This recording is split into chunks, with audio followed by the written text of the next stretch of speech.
নবী কামলিওয়ালা রে।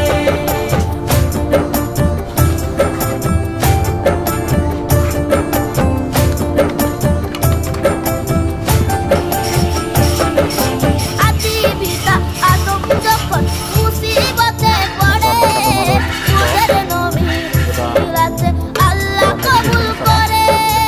আদি পিতা আদম যখন মুসিবতে পড়ে, মোদের একটা কাঠের মানুষের শুনে জমান